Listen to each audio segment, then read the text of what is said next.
Well, the presidential campaign of 2016 ended 5 weeks ago with an outcome that few expected. So I think it's time to discuss something called intellectual honesty.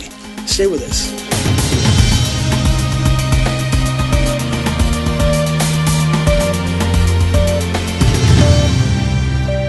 In a previous video, I talked about Thomas Paine's book, Common Sense, and some of the quotes that are still valid today. One that always stands out to me is, a long time of doing something wrong gives it the illusion of being right. This has essentially been borne out in the 5 weeks since the election of Donald Trump as the next president. The vitriol that's coming out of the Democratic Party and all former Bernie supporters, all people, quote unquote, on the more liberal side of the economic and social philosophies, they're absolutely upside down with shame and horror. Now, why is that?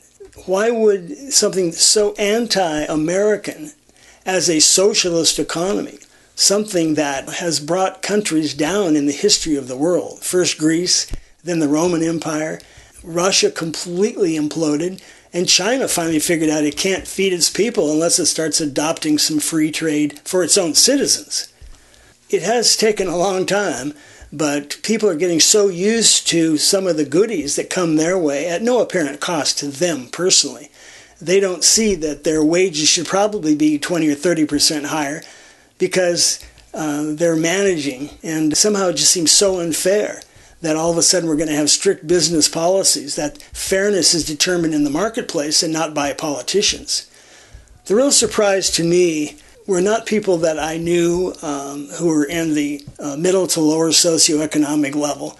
The real surprise to me since the election was incredible vitriol from friends that I've had, I guess, who are so shocked and ready to give up on America because of Donald Trump.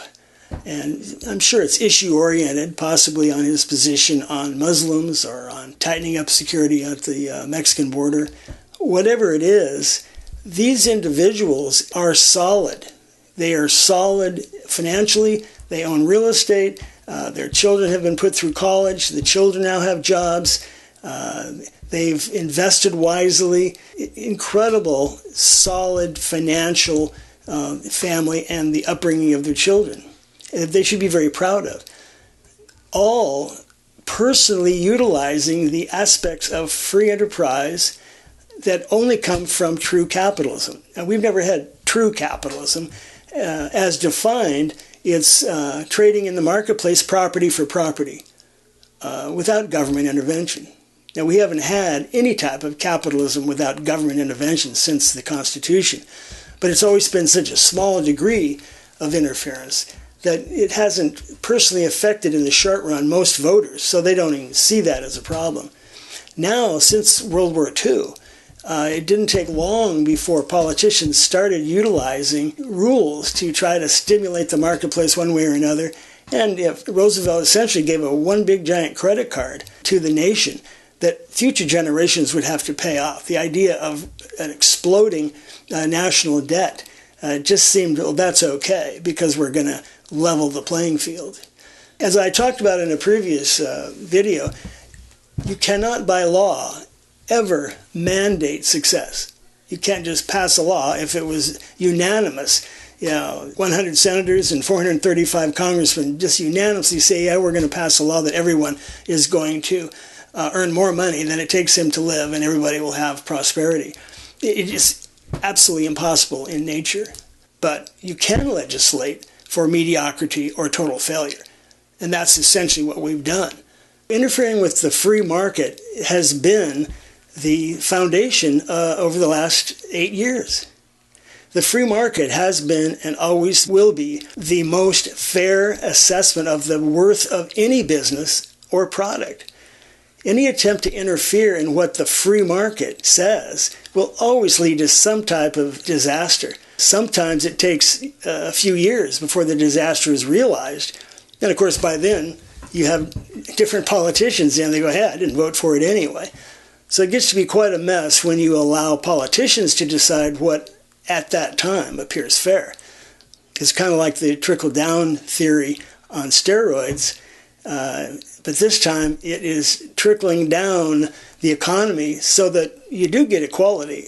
But history shows that any equality achieved from socialism will be equal destitution or the equality of mediocrity. You cannot legislate success. Something's got to give, and it's usually the debt picture as we're in right now, 20 trillion in debt. If you're 20 trillion in debt, you're essentially doing something wrong. In your own household, if you start buying houses or fancy cars or just spending on a non-investing type capital just to live better, pretty soon the payment on those debts will exceed your income, and you're going to go bankrupt. You may lose your home, as many have. Essentially, we've already been there. People have lost their homes for buying houses under loan contracts that would mature in 2 or 3 years to a monthly payment level that they cannot afford, and those houses were lost. But what was the political solution for that? The government started stepping in under decrees from Obama that made it practically illegal for a bank to foreclose. Certainly in the media it was unpopular for a bank whose business it is to loan out depositors cash to make a profit. That's what a bank is. But when the government steps in and says, no, if you foreclose on those houses, we consider that taking advantage of somebody at their darkest hour, you could lose your bank charter, or the rates that you borrow from the Federal Reserve, another problem. So the interference in the marketplace has been what caused the mess. Had they allowed from day one for lenders to take back property that they made loans on, sure, it would have appeared to be cruel, as the nightly news would certainly show the children being loaded into the family van and going off to some, rented apartment. But the matter would have been over within a few months, and the marketplace would have stabilized much sooner. But when banks are struggling, they can't make good on their loans. The entire market is dropping because the government has basically disallowed those lenders from collecting on the contract. Most countries that adhere to contracts that are allowed in the marketplace survive longest. And with the collapse of 2008, it's really the first time that the government has interfered in a contract. So the amazing thing to me that happened from the election is not the struggling poor or the middle to lower class, but the middle upperclassmen that have done really well in building their homes and their financial structure, following a capitalist philosophy of don't spend more than you make, invest in your home, get the kids through school, and essentially set up a quality financial model for your own family. Those friends of mine who were so upset about Hillary losing to Donald Trump have totally forgotten that that's the system that they raised their families on. And anybody that's with a family like that, you should thank your parents for having good, solid business management. The kind of management that comes from operating your family. Certainly there's love and affection, all those social interaction with the family. But there's a business side.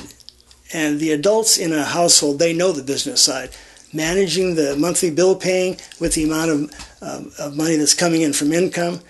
And you've done so well at that, using the capitalist philosophy of property, what's yours and what's theirs. Not borrowing money that's costing more than you can afford to pay back. And yet, you find it to be a tragedy or the end of the world as we know it. Well, based on the concept that a long time doing something wrong gives the illusion of being right. Yes, it will be a change from the world as you know it. But the marketplace is going to determine what is fair and not fair.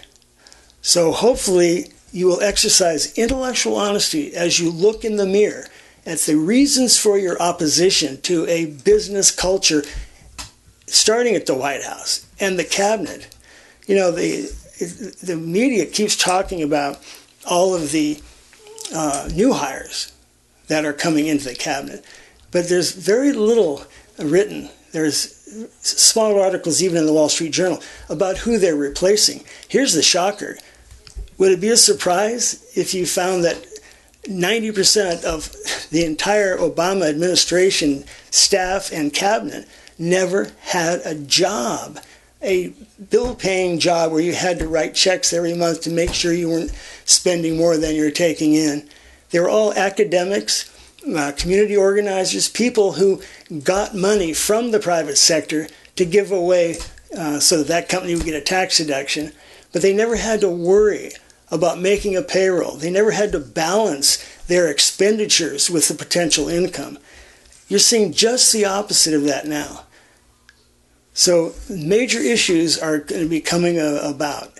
And hopefully those of you who have done well in your life and the children will look back and respect their parents for making those private, personal property decisions that gave them a solid home financial base to work from.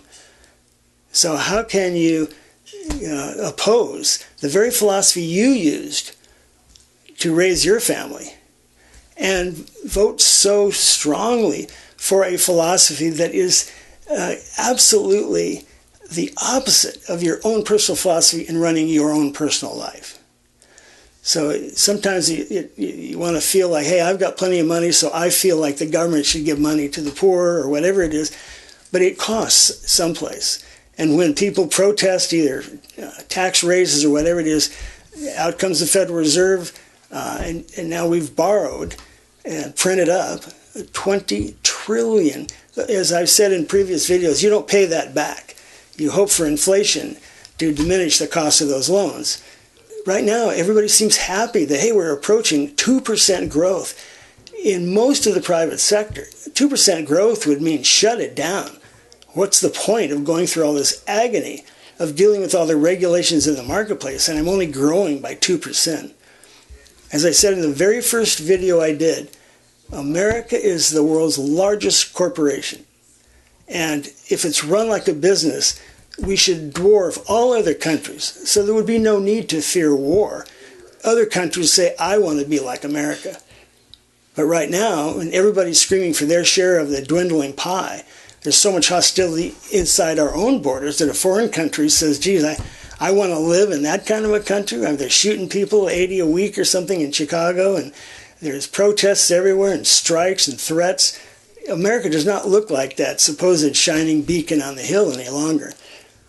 But you get to 6 or 7% growth.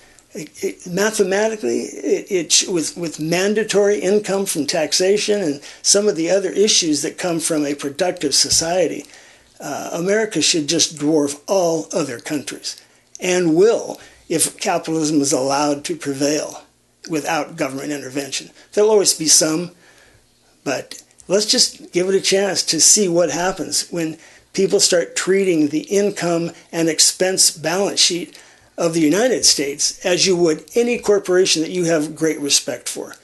Certainly the most hostile anti-Trump voter out there has a favorite corporation that provides, whether it's medicine or their new car or whatever. They're not hostile to that corporation. And the only reason that corporation is alive is because it's utilizing fair trade in the marketplace and doing it on top of onerous government regulation. So look in the mirror, find out what it was that really makes you fear a Trump presidency. Then compare those decisions that are coming out of his new cabinet with decisions you and your spouse would have made in running your own household.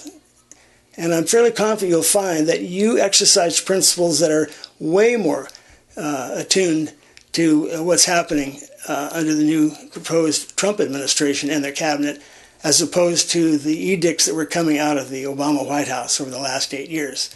I think you'll feel better in the process. So in the next video, we'll talk more about the new rise and claim for minimum wage laws and what they really mean to America. Thank you very much.